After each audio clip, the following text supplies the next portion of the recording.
It's hard for me to say I'm sorry. जिला कार्यालय सरपतहा में प्रगतिशील मानव समाज पार्टी के इस महत्वपूर्ण पदाधिकारी बैठक में उपस्थित सम्मानित पदाधिकारी व कार्यकर्ता साथियों, आप लोगों का हार्दिक स्वागत है, अभिनंदन है, धन्यवाद है। इस बात के लिए आभारी हूँ कि आप लोग समाज के प्रत्येक वर्ग के लोगों को सम्मान और अधिकार दिलाकर देश में समानता व मानवता कायम करने के लिए प्रगतिशील मानव समाज पार्टी के तत्वाधान में चलाए जा रहे इस आंदोलन को आगे बढ़ा रहे हैं। आज का मुख्य विषय है लोकसभा चुनाव 2019 में पार्टी को कैसे सफलता मिले। मुख्य विचार आप लोगों के समक्ष रख रहा हूं। देखिए, लगभग एक हफ्ते में ही लोकसभा चुनाव की रणभेरी बजने वाली है और तमाम पार्टियां अपने अपने विचारधारा, अपने रणनीति को लेकर के चुनाव मैदान में उतर रही हैं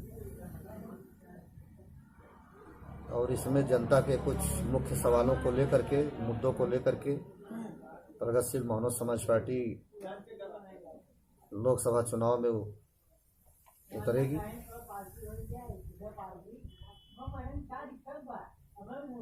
पहले से कुछ गठबंधन की चर्चा भी चल रही थी, अभी भी चर्चा चल ही रही है, लेकिन देश का, प्रदेश का राजनीतिक परिदृश्य, घटनाक्रम काफी तेजी के साथ बदल रहा है। नया नया समीकरण भी तैयार हो रहा है। जिन मुख्य दलों से बातचीत शुरू थी उसमें एक दल जिसे समाजवादी पार्टी थी, जो कि सबसे पहले चर्चा के केंद्र बिंदु में थी, तो समाजवादी पार्टी, बहुजन समाज पार्टी, लोकदल का गठबंधन हो ही गया। कांग्रेस पार्टी भी एक मोर्चा बनाने के लिए प्रयासरत है और उसका जो मोर्चा है वह अभी पूरी तरह से दुविधामय है।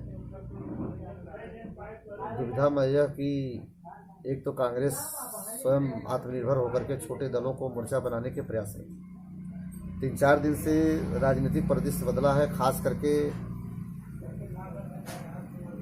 जो आतंकवादियों ने हत्या किया भारतीय सैनिकों की, इसके बाद जो एयर स्ट्राइक हुआ और उस एयर स्ट्राइक के बाद जनता के बीच में जो एक चर्चा चली, आवाज़ उठी भाजपा के पक्ष में, मोदी के, खास करके मोदी के पक्ष में, इससे ऐसा लगता है कि कांग्रेस और सपा बसपा के खेमे में कुछ हड़बड़ाहट और बेचैनी पैदा हुई। दोनों के अंदर फिर नज़दीकियां बढ़ रही हैं,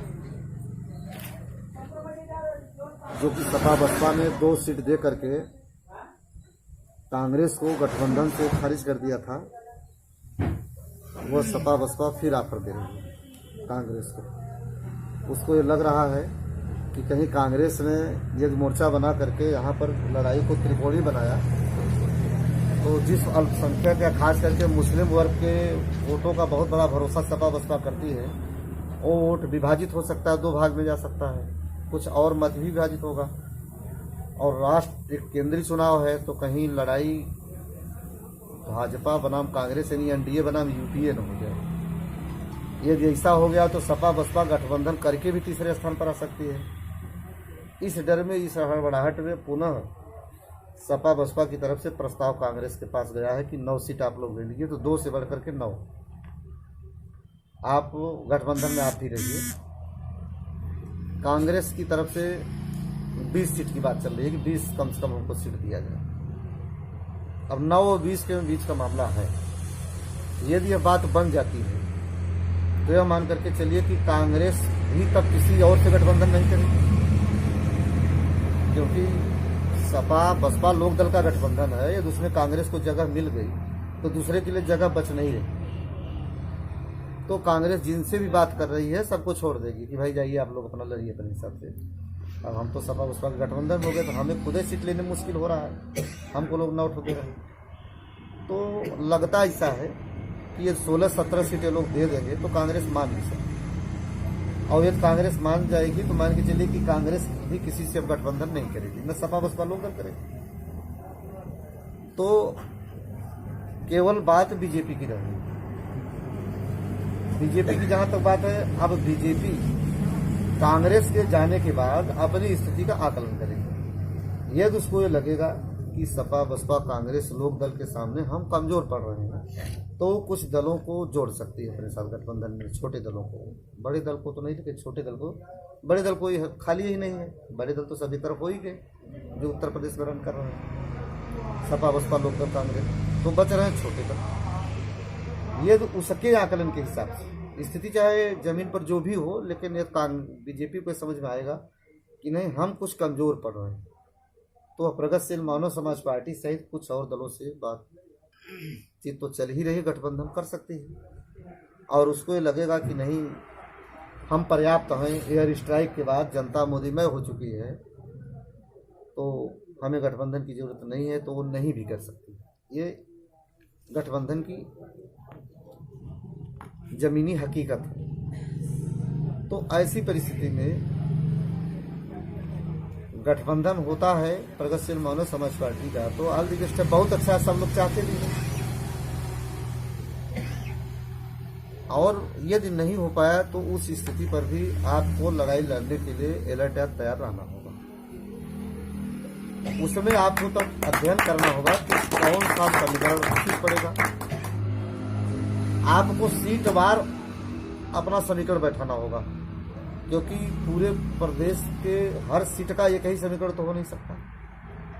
वहां पर आपको देखना होगा कि जो सपा बसपा का या कांग्रेस का गठबंधन है उसका उम्मीदवार कौन है, भाजपा या एनडीए का उम्मीदवार कौन है, और उसमें प्रगतिशील मानव समाज पार्टी का कौन उम्मीदवार होना चाहिए, कौन उम्मीदवार लड़े, किस जाति का, किस वर्ग का, कौन व्यक्ति लड़े, जो कि लड़ाई को त्रिकोणीय बना सकता है। क्योंकि प्रगतिशील मानव समाज पार्टी यदि यहाँ पर चुनाव मैदान में उतरेगी तो यह तो मान करके ही चलिए कि जब सब लोग मैदान ही छोड़ दिए तो त्रिकोणीय लड़ाई में प्रगतिशील मानव समाज पार्टी को रहना ही रहना है। जब सारी तमाम पार्टियां जैसे अब सपा बसपा कांग्रेस लोक दल की जगह एक कैंडिडेट हो, अपना दल या शिवसेना या भारतीय समाज पार्टी या लोक जनशक्ति जनता दल यू नीतीश की तरफ से केवल एक कैंडिडेट होगा।